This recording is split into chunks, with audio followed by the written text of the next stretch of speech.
Welcome to the Canon Music Camp Virtual Flute Masterclass. I'm Dr. Nancy Schneelock-Bingham, and I will be your host. We're all missing being a part of Canon Music Camp live and in person this year, but we hope to be able to come back together in the summer of 2022 to enjoy all the things we love about making music and being together. I'll tell you a little bit more about myself. I'm the professor of flute in the Hayes School of Music at ASU, and in addition to teaching flute, I conduct the ASU Flute Ensemble. I coach and work with woodwind chamber musicians, and I also teach historical flutes, Baroque flute and the 19th century flute. And I'm privileged to get to lead a study abroad in Irish traditional music for a 2-week program in Ireland every other summer. So let's start out by talking a little bit more about what is a masterclass. And those of you who have been to Canon will know exactly what a masterclass is, but for those of you who have no masterclass background or experience, I will start with a story about my inspiration from Pablo Casals, who is a Spanish cellist. And I first saw a master class when I was in middle school on our local PBS station, strangely enough. And what I witnessed was seeing this fascinating man, an amazing musician, talk about music, play music, and work with a group of cello students and collaborate, talk, and focus on every single thing you could possibly imagine related to cello, from performance anxiety to interpretation to practice techniques to anything related to playing and performing the music. So that masterclass experience really made an impression on me. I was drawn into the way this whole group of musicians came together to focus on music. And so this Canon Music Camp Masterclass, even though we're not together, we'll do the same thing. We'll explore everything connected to making music, building our skills, practicing, and performing. And let's take a look at what today's goals are going to be. So we'll talk a little bit about what you can play over the summer to take your playing skills to the next level. I'll give you some ideas about some exercises and things to do that maybe are a little bit out of the ordinary. And we'll also look at your instrument, how to make sure that your instrument is in top playing condition, everything you need to be thinking about. Summer is a really good time to do that. And then getting ready for auditions at school, whether it's for county, district, state auditions, or even your youth orchestra or community ensemble. And we'll look especially at this year's audition music for district and for state, and really diving deep into the technique, the musicianship, musicality, and all the interpretive markings for that music. So what do you think about when you think about practicing over the summer? Summer's a great time to play the flute, but happening after the kind of school year that we did, summer is likely to be a little bit of a tricky time to make music as a musician. So what do you do? How do you draw your inspiration? You don't have the usual ensembles that you have played in during the school year. What are you going to focus on? What's going to help you stay motivated to keep playing? Well, what are you going to play? There's so many choices, and some that may be on your mind right now are learning your marching band show music for the fall, or even getting a jump start on your fall and winter audition music. The bottom line is you can keep playing over the summer and sharpen your playing skills too. So how do you get started? If you have taken a little bit of a break and you're not quite sure how to dive in again to begin practicing, one of the things you can do is find the best time for you to play, like when you feel energized and ready to go. For some of you, that may be earlier in the day before you get into anything else, or it could be in the afternoon before dinner, or if you're a night owl, it could be late in the evening. If you have a family that you're not going to bother too much by playing at 11 or 12 o'clock at night. But when you find a time that works for you and your schedule, stick to that time as much as you can. I always talk about musicians as athletes because in a way we are sort of musical athletes, and we need that regular training and exercise to stay in shape and to grow our skills.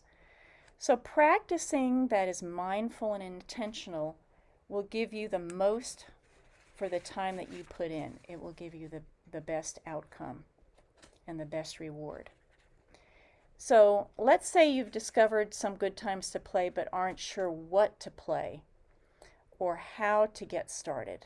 Well, I like to think about doing just 5 or 10-minute sessions, sort of 100-calorie packs of practicing.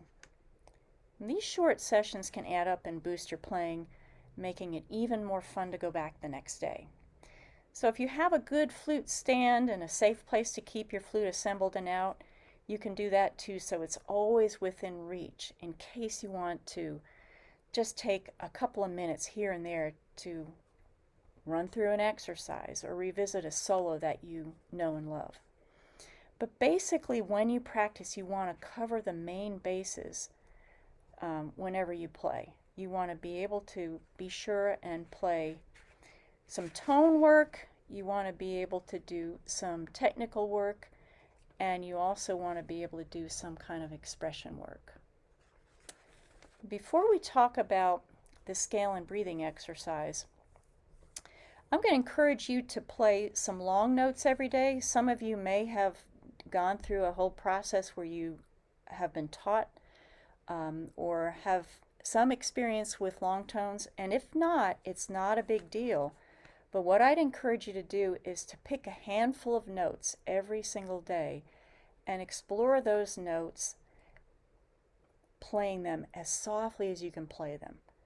Play them as loudly as you can play them. Play them crescendoing through that particular note, decrescendoing through that note. And play different notes every single day. Get to really know and learn what those notes are about. What are the challenging things about playing those notes? What are the easy things?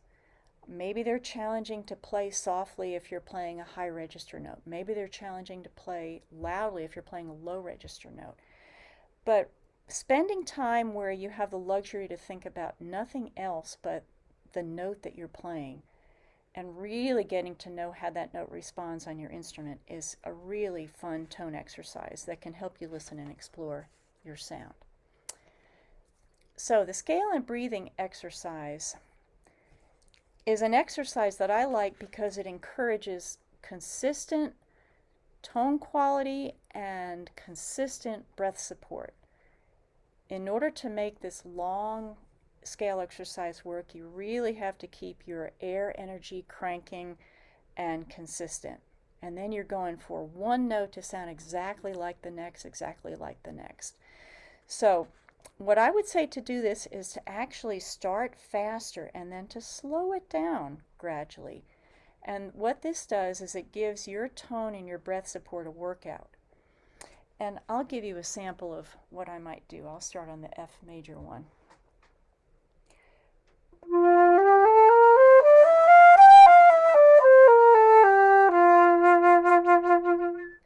And then maybe I'll slow it down to 25% slower.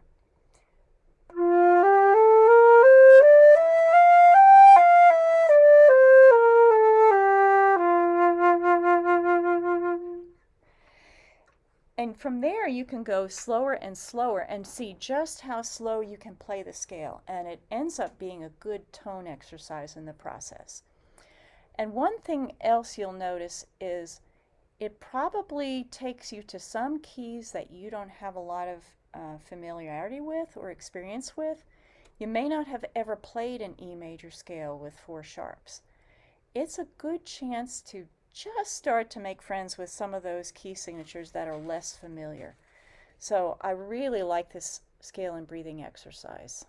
It can give you a workout and a lot of good practice. Now we'll go on to a classic 5-note pattern. For some of you who have the Trevor Y practice books, Trevor Y has a 5-note pattern in there. Actually a lot of different flute exercise books feature a 5-note pattern. This particular one comes from the Taffanel and Gobert 17 Daily Exercises. And one of the things that I think are really valuable are all the different articulation patterns that you see up at the top. So whereas you might in your regular private lessons or in your band practice, you might be running your major scales all articulated, or maybe you do them all slurred. This is your chance to play around with some different articulation patterns. Probably one of the favorite ones that you see and will be important when we talk about the Mozart Concerto for the 11-12 solo is the slur 2 tongue 2. So let's do a little bit of slur 2 tongue 2. And I'm going to do that on F major again.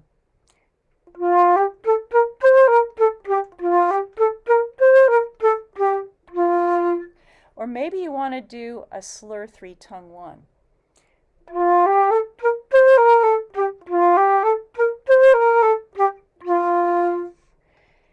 Now you can go as slow or as fast as you want on these exercises, but what I would say to get them nice and even, I would encourage you to have a metronome on. And don't feel like just because you're looking at a whole bunch of fast notes, 16th notes, that you have to go quickly. In fact, it's probably more worth your time to do them very slowly and methodically. And I know that's a hard sell because it's not always as fun to play things a little bit slower than a little bit faster. But if you spend, again, even a 5 or 10 minute session on this exercise and exploring some different articulation patterns that's slightly slower with a metronome, you're going to get your fingers and your technique really precise and really even. So I can't say enough good about this exercise. And let's talk now, instead of thinking about practicing during the summer, when you practice during the school year, wow, you've got to really have a precise target. You've got to have structure and focus in exactly what you're going to do. So what makes your practice during the school year that much more structured? Well, you have academics that are in play. You may have other activities like sports or even a part-time job. So what you do with your practice time needs to be even more intentional and more focused. And again, I'm going to go back to talking about setting a regular practice time. A regular practice time, even if it's different one day to the next, but carving out that time is way better than the if I have time or when I get to it or after I'm done with homework. So, just like in the summer, be honest with yourself about when your better energy and focus times are. For example, it's probably not going to be on a Friday night after a ball game because you're going to be exhausted at the end of the week. Right? So find a good time and stick with it and make it part of your schedule. Show up for it like you would show up for anything else that's scheduled in, like a class or a commitment or responsibility. So what's on the horizon for practicing? Well, you always want to maintain your skills. You want to get better at making beautiful sounds. You want to work on tone and sound quality, intonation. You want to work on technique, articulation, expression. You want to do all of those things. So you're going to organize your practice beyond just maintaining the basics in all those areas. You want to also focus on what's coming up. You want to basically be the musical athlete again and train for the event. Train for what is headed your way. So beyond your basic practice routine, you want to practice different elements depending on what you're preparing for. Like, for example, if I'm getting ready to play a flute solo that features a lot of high register technique, then I'm going to add more technique and finger efficiency work to get ready and to more or less train for that. So just be aware that you want to use your time really wisely. You want to get ready and plan out what your playing commitments and your audition responsibilities will be over the next couple of weeks to months, and then plan out your training for that event.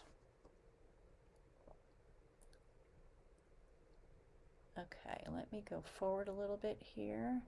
So, how do you take care of your instrument in the summer? Well, the most important element that you can look at is your everyday cleaning method. All of the tools that you use to clean your flute on a daily basis. You should have a cleaning rod, and I'm going to show you this in my video window here. And your cleaning rod has the little place where you thread the cleaning cloth through, but the bottom of it is going to be really important, and we'll talk about that in just a minute. So you should have a cleaning rod, and if for some reason your cleaning rod has fallen out of your case, or you've lost it or misplaced it, luckily for you, this is one of the most inexpensive tools for you to buy, and any music store will have it. You can even buy one on Amazon. So just look for a flute cleaning rod. Most of them today are wooden. Some of them will be a composite material or a plastic, and you don't really see too many metal cleaning rods anymore, and that's probably a good thing, because unless you get your cloth wrapped really well around there, the metal can scratch the inside of your flute. So yeah, you want to be sure and have a really good absorbent cloth. I like cotton. My particular cloth that I'm threading through here right now is not cotton, but it's a lightweight silk, and I like it because it dries quickly. But I have used cotton, and I still do use cotton. And then the third thing that you want to have is a polishing cloth to kind of wipe down your flute on the outside, wipe down the keys, wipe down the body of the flute. And I've got a really nice synthetic one that I can just toss in the laundry. And it's really important, if you do have a cleaning cloth, you do want to put it in the laundry once in a while. I would say a minimum is at least once a month. If you can do it once a week or once every other week, that's probably better, because when you wipe down the outside of your flute, you're going to be wiping down a lot of natural dirt and body oils that, even with clean hands, you'll be amazed at how many fingerprints and body oil can get on the surface of the flute. So this is a good way to just keep it clean. All right, now let's talk about head cork position. So if you see the bottom of the cleaning rod, I've got a little score mark there, and that score mark, when I insert it into my head joint, that score mark should be pretty much right in the middle, and you're probably not going to be able to see this, but it should be right in the middle of my embouchure hole on my head joint. And if it's not, it means that the head cork's not in the ideal position to be allowing the flute to play in tune really well with itself. So this is not anything that you're going to adjust, but you're going to take it to your local music shop, and they can probably do either a replacement head cork or an adjustment on your current head cork, and they can probably do that while you wait. And it's not a very expensive thing to do at all. So I can't stress enough how important it is for this head cork to be in the right position. So check out your head cork position and see if it needs to go to the shop for a quick fix. Another thing to look at is how the different parts of the flute fit together. Your head joint, your body, and your foot joint should fit firmly and fairly snugly, but not be so hard to fit together that they're difficult to pull apart. So if you have parts or sections that don't join well together, maybe you've gotten the tenon a little bit dented, or it's gotten damaged somehow and it doesn't really fit smoothly together, that's another thing that is easily fixed by taking your flute to the shop. So I encourage you to do that. And also, you may have noticed that maybe you've got a note or two that doesn't sound as good as the notes around it. What that means is maybe some of the pads are not sealing as well as they should. And again, pad fixes are not anything that you're going to do. You're going to take that to your repair shop and let them tend to that. And then lastly, a COA, yeah, or otherwise known as a clean oil and adjust, is sort of like a tune-up for your flute. They'll totally disassemble your flute. They'll remove all of the old key and rod oil that is on there to make the flute work really smoothly and seamlessly, and they'll just check out your head cork. They'll also check out your pads to see if any of the pads need adjusting or replacing. And I would say to do this at least every 2 years if you can do it. You can wait longer until you have an issue, but you'll be amazed at how well your flute plays if you can have this done every 2 years. And plus it'll be a little less expensive too if you do it more frequently. So let's go on and talk about preparing for an audition. And again, most of your preparation is going to happen well in advance, and it's good to have a plan. Once you know what the music is that you're going to be playing, you can take apart the basics as well as the details. Look at things like the tempo. If you've got a fast piece, how fast is the tempo going to be expected to be, right?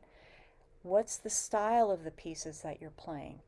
Are there any tricky rhythms or unusual rhythms? How about articulations? Are there anything that stands out articulation-wise? And then look at musicality and expression, because it's not what you say as a musician, but how you say it, right? Pay attention to all those little nuances and details, like how you begin and how you finish notes, how you use your sound and dynamics to make an interesting phrase. All of those things really can make a difference in how your audition and how your performance comes across. And how are you going to get inspiration for practicing this music? Well, we are so lucky to have so much music available to us, either audio recordings or video recordings through YouTube. So get inspiration through those quality recordings.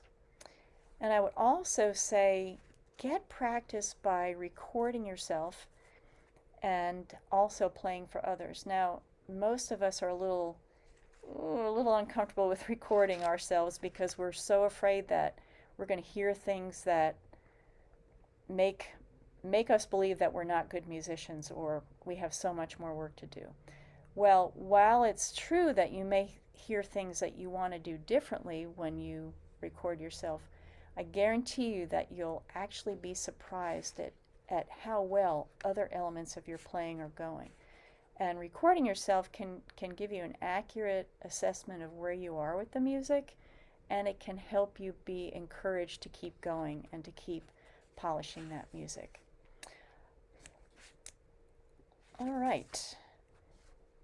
The day of the audition is a really important time because all of that preparation comes down to this one small focused point of time in this whole process of playing and preparing. So let's talk about self-care for the body and also for the mind. Now the body, what I'm going to say is pretty much self-explanatory or common sense, but they're things that you're easy to overlook because you're so concerned about playing the music. Obviously you want to be as rested as you can before you play, and to eat a good meal before you play, not just grab something out on the way out the door, because you've got to power your body to really do all the physical things that are required to play a flute and to express yourself through your music. Also important to stay hydrated that day. Now let's talk about the mind portion of the preparation on the day of the audition. So the body, we think of the body as being, oh, that's the easy part. Yeah, we're going to get some rest and we're going to have a good meal and stay hydrated. But what do we do with our mind? Our minds are all over the place, feeling perhaps performance anxiety, feeling a certain amount of fear and maybe some doubt about how the performance may go. So most importantly, once you've focused on your preparation and you've quote unquote showed up for work and you have done your careful practice, then you really have to just deal with the whole element of where your mind is on the day that you play.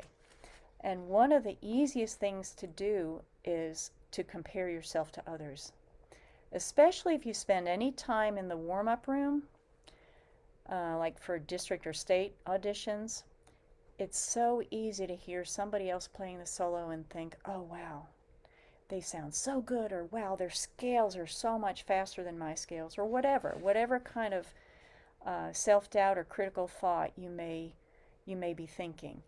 But one of the things that you can do to take care of yourself on the day of the audition is to not play into or not give any more focus and attention to the thoughts that you'll have running through your mind, and realize that it's very normal to feel the performance anxiety and to have those intrusive thoughts. Everybody deals with those. So what you've got to do is continue to stay with yourself, focus on the job that you know you can do and all the preparation that you've put into the music. And if you need to leave the warm-up room a little bit earlier than you might, go find another quiet place to look over your music and to get prepared to go in.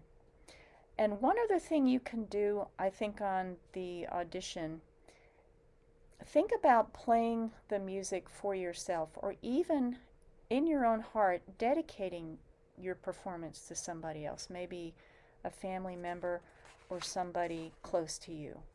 That can often be a good way to focus away from the anxiety and the fearfulness of that experience, and to really help you stay grounded within yourself and connected to the music that you're about to play. Let's go on and talk about sight reading in preparing for an audition. And I will say that most people, when they think about sight reading, it's a pretty scary part of the audition process, because there's no way that you can know what that exact piece is going to be that you're going to be asked to read, right? So you're not really preparing to sight read a specific piece, but you're preparing that process of sight reading. And it's normal to think that sight reading is all about getting the right notes. And don't get me wrong, you have to have the right notes for sure. But more important is getting the right notes at the right time. So rhythm is really where it's at. Rhythmic reading is such an important part of sight reading skill. So I've put a rhythm tree up here. You may or may not have worked with a rhythm tree or know how they function, but if you need a little refresher course, I'm sure you can ask your private teacher or your director for some pointers on the rhythm tree and how to get the best out of mapping out where the counting and the downbeat upbeats are on your music. And I also want to talk a little bit about sight reading in an auditory sense. Now, when you sight read, you're taking in a ton of information before you play, and you're taking it in visually. So you're looking at things like the meter signature, the key signature, tempo, all of those with your eyes. But when you start to play, also notice and listen for familiar patterns that you may come across, like scales, arpeggios. They're often the building blocks of so much music. Listen also for recurring patterns, rhythms, melodies, and motives. All right? So using your ears as much as your eyes. And I've got some extra sight reading practice suggestions here. A lot of you will have been familiar with the Sight Reading Factory or with Make Music, those websites. There are free versions of those that are okay, but obviously you're going to get a little better experience if you have a subscription. But the subscriptions cost some money, of course, so you can ask your director and get a slightly lower rate by subscribing through them. All right. So practicing sight reading. just doing a little bit every day. Again, the 100-calorie packs of sight reading. It's a great way to do even 5 or 7 minutes of sight reading a day will make things easier once you get into that audition room. I will tell you also that the website IMSLP has so many pieces of music. You could never in a lifetime get through and sight read all the music that is in IMSLP. But if you have access to a computer and can look up some more music through IMSLP, I encourage you to do that as well. Now let's go for a little dive into the 9-10 solo. And as we start to look at the 9-10 solo, the Adagietto and then Allegro brilliante, you probably think, wow, Adagietto, that's not a tempo indication or a term that I am super familiar with. Well, think of it like an adagio with the extra caution of not to go too slowly, all right? So adagio, slowly but not too slowly. And then think of this solo as a super lyrical solo. Think of it like a song that happens to be played on the flute. And the Allegro brilliante, basically just going for a ton of energy and a lot of sparkle in this piece. So that's the overall impression about the 9-10 solos. And let's look more in depth at the Adagietto. And one of the things that I would say in the molto cantabile expression mark, again, very much in a singing style, so really expressive. You can't be too expressive in this piece, really. But one of the things that I would say to do is use your best sound, and if you can play with vibrato on the longer note values, that's always a way to be more expressive. Now, looking specifically about the different rhythms that are used, in the first bar you have very normal rhythms that you've seen a bunch. And then in the second bar you've got to smoothly go into an eighth note triplet.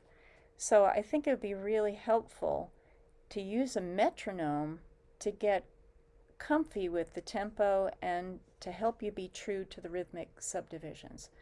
Then if you look in bar 3, you're going to also see that you've got another eighth note triplet and then immediately go back into regular eighth notes. So take your time in measure 2 and measure 3 as you go into the triplets.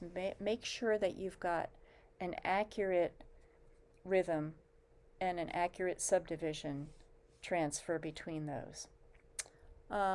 Looking at the next thing, I've made a little mark on the double grace notes in measure 4, and what you're going to want to do on those is basically just tuck those in right before the note B that's on the downbeat, and then basically you have the same thing happening later in the fast section, but we'll talk about that once we get to that section.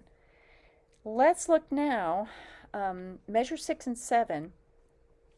You've got some accidentals on the downbeats there.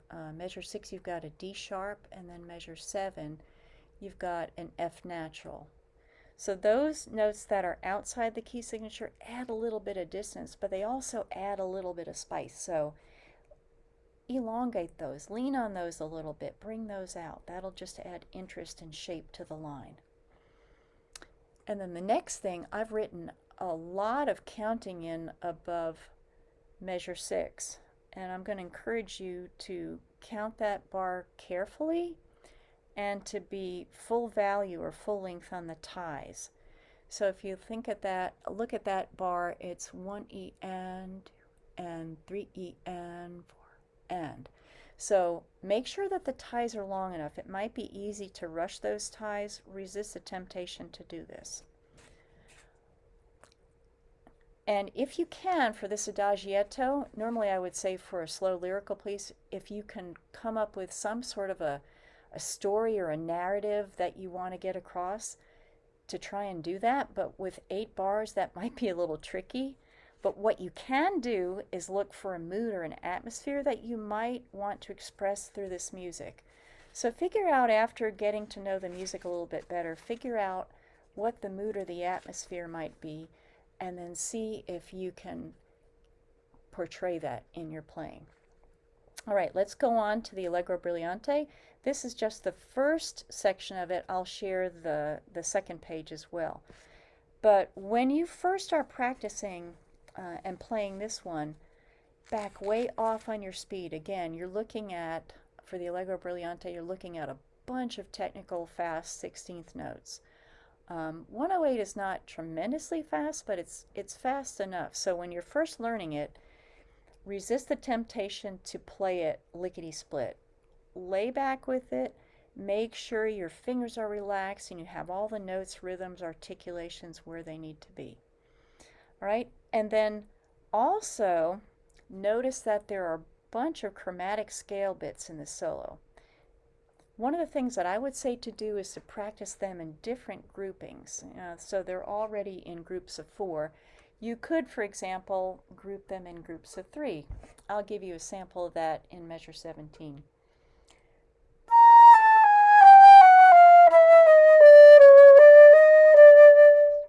It just mixes up the notes a little bit and gives your brain some entertainment while your fingers do the repetition work of getting those patterns worn in and really secure. You could also even do groups of 5. You can mix it up in a lot of different ways. But make sure that your chromatic scales are really even and really predictable and pretty neat, pretty orderly, pretty precise. All right, let's go on to the next slide and we'll look more at the second part of the fast solo. Here's another example of how to tuck in a grace note right before the main note. So if you look in measure 21, I've put a little score mark through those grace notes, and that means that they don't get any special time in the counting of the rhythm. You're just simply going to put those in and insert those right before the notes that they belong to. So in measure 21, if that bar is, you're going to slip the A sharp in right before the B, and then the C sharp right before the D.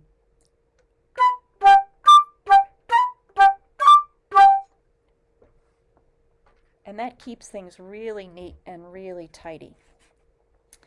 And obviously in measure 30, you're going to do the same thing. Measure 30, you're going to slip in that C sharp right before that D.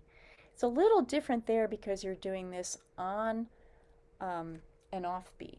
So it's not quite as intuitive. I'll play bar 30 without the grace note, and then I'll put the grace note in. And then I'll put the grace note.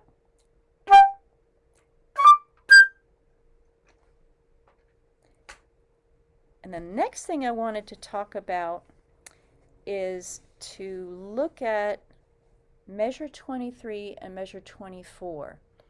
You've got an 8th rest there within the context of a triplet. And the same thing happens the next bar. So you want to be sure that you have exactly the right amount of time for that silence. And the best way to do that is to fill in that silence with another note. And you can see I've sort of penciled in with my blue pencil there a little tiny C sharp and then a little tiny D. By practicing those rests with a note kind of like subbed in to help you feel how much time that rest actually takes up, that will help you once you remove that. So let's try that. So if I'm thinking 1, 2, 1, 2.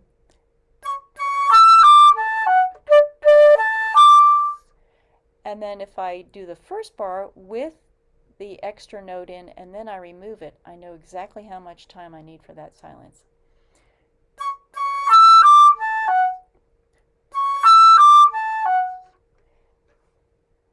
And realize that you don't have to do that just for eighth note triplets. You can do that for any place where you have a tricky rest and you're not exactly sure how to jump in after the rest.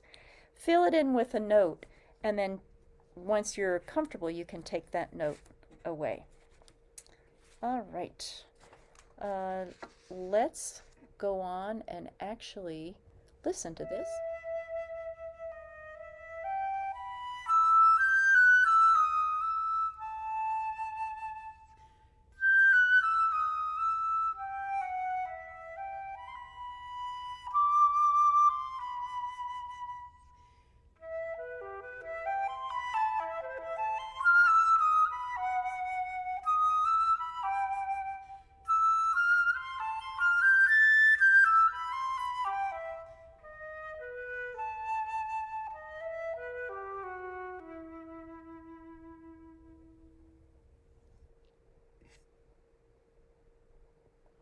And then here's the faster solo.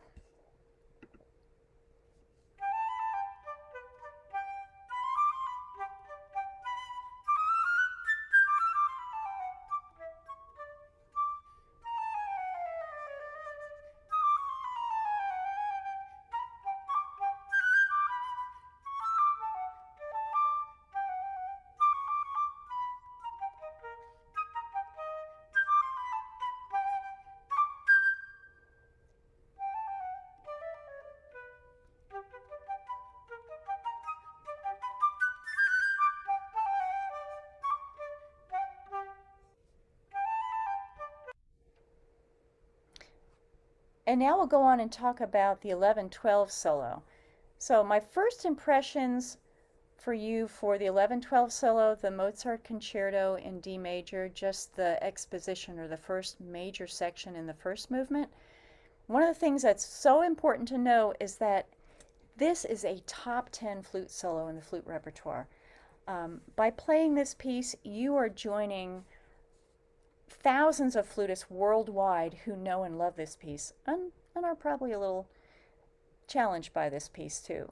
It is definitely not one of the hardest concertos around, but what's tricky about it is it needs to be so orderly and precise. It needs to be really, really tight rhythmically and well organized. So, but it's a great, great solo. And if you've not played any Mozart before, what a fantastic introduction to Mozart's music. And one of the things you'll quickly notice in the Mozart Concerto is that so many passages are based on scales and arpeggios, like we talked about in sight reading. So there really is a compelling reason for you to practice scales and arpeggios because they show up in music. So you've got a leg up if you've at least spent a little bit of time doing scale work and arpeggio work. And then the next outstanding thing about Mozart is that the ornaments and the trills are important in the way that they're played. So the execution is important. So we'll have a look at the first page of the Mozart Concerto. One of the first things I want you to notice is the opening flourish. It is such a festive introduction to the piece, so put a lot of energy into it. And no doubt one of the things that you're going to grapple with immediately when you start to practice this piece is, okay, I can play most of the notes, but what do I do with that 4 bars of long D that I have to hold out? Well, it always needs to go somewhere, so definitely use your vibrato and dynamics to help you do that. And also be sure while you're doing this to keep your internal pulse clicking away. In fact, when we look at my recording of it, you can notice my toe keeping time in the video. I wouldn't dare play this unless my toe were making sure that it kept the pulse going. Another thing to notice, all of the 16th note passages, and when you first start to learn this, it really would be tempting to zip through them as if you're practicing at regular tempo or performance tempo. Resist that temptation and really take them apart. Remember, precision and control are what it's about. So I would say take it apart a phrase or two at a time. Learn the note sequences in an easy, relaxed way, because the way that you practice them is the way that they're going to come out when you perform them. So if you practice them with tension, and even though it might be exciting to zip through it and play it quickly, you're actually practicing and reinforcing tension and less control. You want to be more controlled for this. So start a little slower, and then you can bump it up. And again, your metronome is going to be your best personal trainer for this solo. Sorry, there goes the other athlete analogy there. But use your metronome. It will help keep you honest. And I would also say, if you're going to use the metronome on a quarter note pulse, go ahead and put an upbeat in there too. Use an eighth note subdivision along with your quarter note metronome pulse. That will give you even more to measure your evenness against. All right? No pun intended. So now let's talk about the trills. You'll notice a fair amount of trills that are on a half note, and all of the half note trills will begin in the same particular way. They're going to start not on the note that you're trilling from, but they're going to start on the note that you're trilling to. So they're going to begin on the upper note of the trill, and they will start on the beat. So they're starting on the upper note of the trill, and they start on the beat. Let's take a look at the one that is in bar 46. So that's the E to the F sharp. And rather than start the trill on an E, you're going to start it on the F sharp and then go into your trill fingering. All right, so start it on the real fingering for the F sharp, and then go to the E, and then trill your right hand pointer finger for your trill fingering.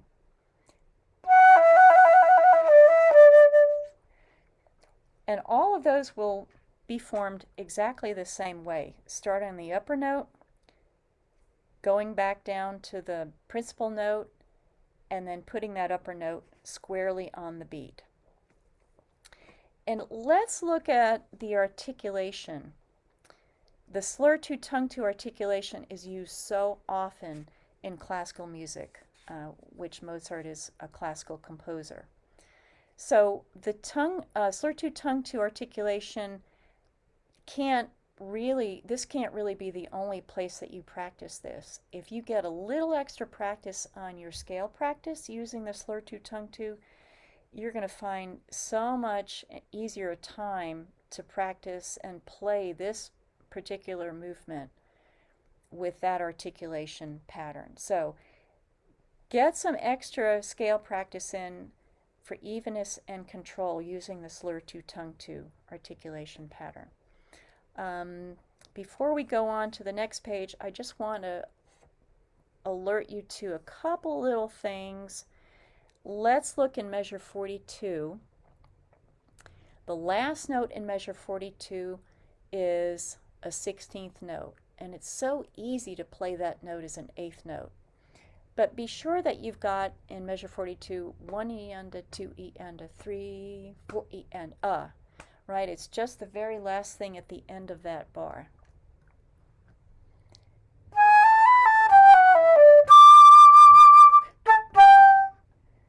Rather than play an 8th note.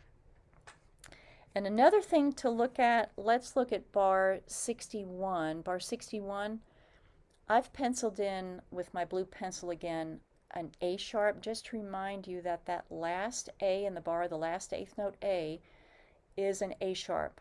Of course it carries over, but it's still one that's easily overlooked for whatever reason. Lots of folks tend to miss that. So make sure to mark that in your music so you'll have that. Now let's go to the trills that are shorter value trills, and I'm going to point your attention to measure 50, measure 53, and measure 56. So measure 50. Just like with the half note trills, this trill in measure 50 is going to start on the note that you're trilling to. It's an A to a B natural trill, but you're actually going to start that little trill on the B natural. and that B natural is going to be placed squarely on beat 2. So it's 1 and 2, da da 3 and 4 and. So make sure that that upper note of that trill starts right on that beat. So I'll give you 1, 2, 3, 4.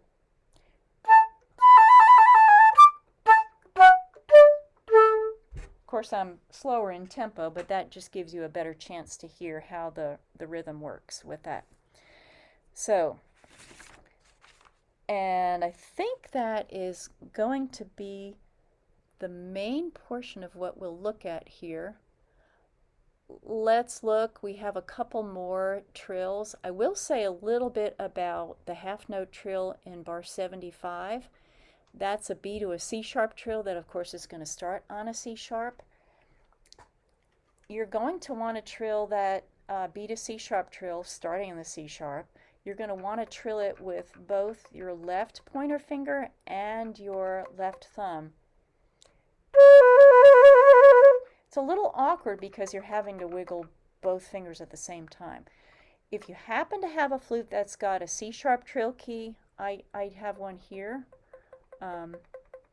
then you can finger the B and start trilling that C sharp trill key. But again, you still have to start at the C sharp.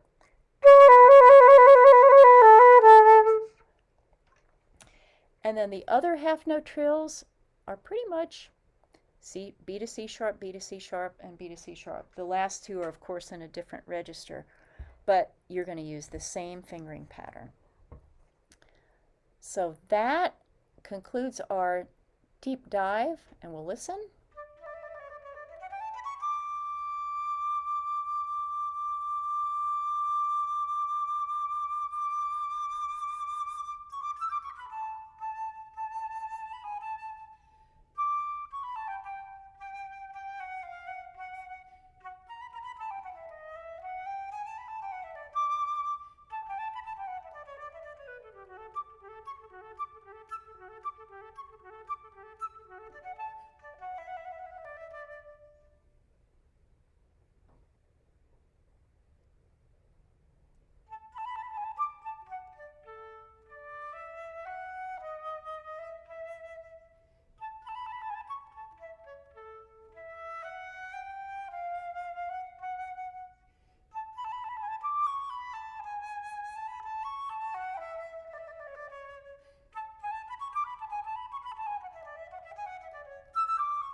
So thanks so much for visiting our Canon Music Camp video pages. We missed again being with you this year for Canon Music Camp, but look forward to being back together next summer. So be sure and join us. And also pop me an email if you have any questions or if I can help as you prepare for your auditions this coming year.